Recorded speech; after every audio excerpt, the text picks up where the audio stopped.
In a vast land of white snow, there was a man in a beautiful coat, standing with three gentle white wolves. He was not afraid, but smiled, because they were his loyal friends. Every morning he walked with the wolves on the snow, leaving long tracks together.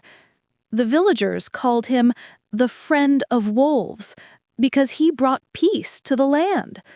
The wolves protected him, and he shared food and love with them.